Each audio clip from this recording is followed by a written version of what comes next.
في يوم من الايام وفي سنه من السنين يطلع للاهلي لاعب ناشئ اسمه عمرو جمال علشان يكسر الدنيا خالص. على الناحيه التانيه يظهر الحاسم باسم مرسي، وده يقود فريق الزمالك لهجوم وارقام حلوه جدا في التهديف وصناعه الاهداف، علشان نتفاجئ في نهار وصباح عام 2015 بتصريح شهير جدا لباسم مرسي بيقول فيه: انا وعمرو جمال بنستشور شعر بعض. علشان مش هقول ننام ونجوم، لان كان الماتش الظهر يشهد الاهلي صدمه كبيره جدا بخماسيه تانية من صن داونز. ليه انا بقول الواقعه اللي فاتت وبقول الواقعه دي؟ علشان لعيبه الجيل ده بقى كل اهتمامها بالسوشيال ميديا والفيس والانستجرام واللايكات والفانزات والمعجبين، علشان اللعيبه تقرر بكامل قواها العقليه ان هم يسيبوا نموذج زي عماد متعب وحسام حسن وعمرو جمال وعبد الحليم علي ويمشوا ورا عمرو جمال وباسم مرسي، علشان نعيش ونشوف ان الفريق الاهلي بارقامه القياسيه العاليه خالص بيتغلب خماسيه تانية من صن داونز. في الحقيقه انا اتصدمت، والصدمه والخماسيه كانت قويه جدا عليا.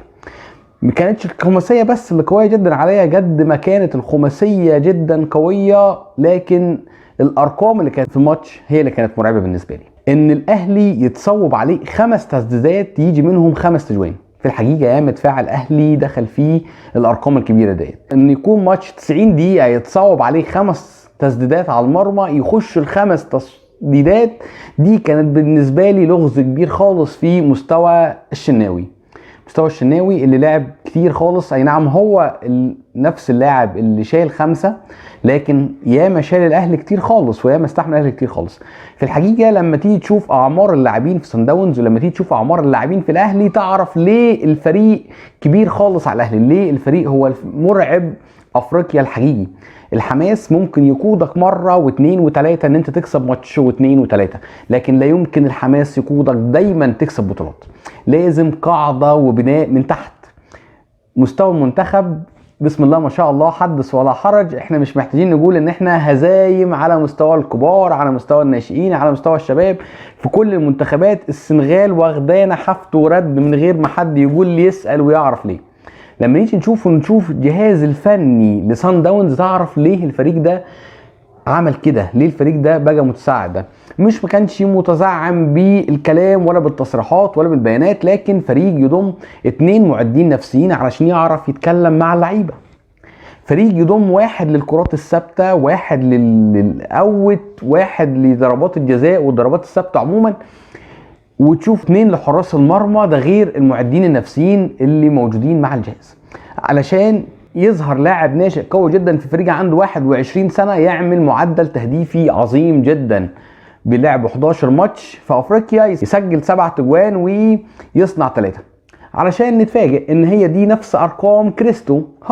كريستو لاعب الاهلي الجديد اللي كان مع الفريق النجم قبل ما يروح الاهلي، اللي برضه سجل 7 وصنع 3، علشان نقول ان ده لسه ما انسجمش مع الفريق. احنا عندنا اللاعب الناشئ اللي زي العظيم محمد هاني بنعتبره لسه ناشئ وعنده 27 سنة، فاحنا عندنا اللاعب وعنده 21 سنة لسه بيسنن، لسه بياخد الرضعة.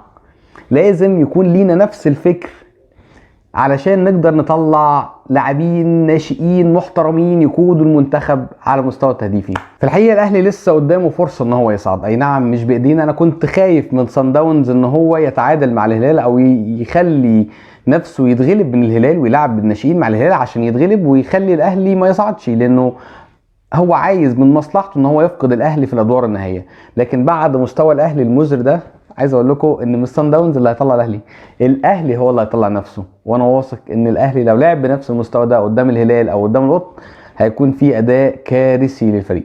نتيجه بخماسيه ما هياش نهايه المطاف، ما هياش نهايه العالم، لكن فريق قادر ان هو يقوم. بس المشكله في حماس اللعيبه، في روح اللعيبه. عندنا فريق زي بيراميدز بهذا الرامون دياز المدرب العظيم جدا اللي عامل مستويات كبيره خالص مع الهلال، كان مع بيراميدز ما بيعملش حاجه. مع فريق متكامل ما فيهوش غلطه في لعيب واحد، ونلاقي ان الفريق ده ما بيكسبش بطولات. ليه؟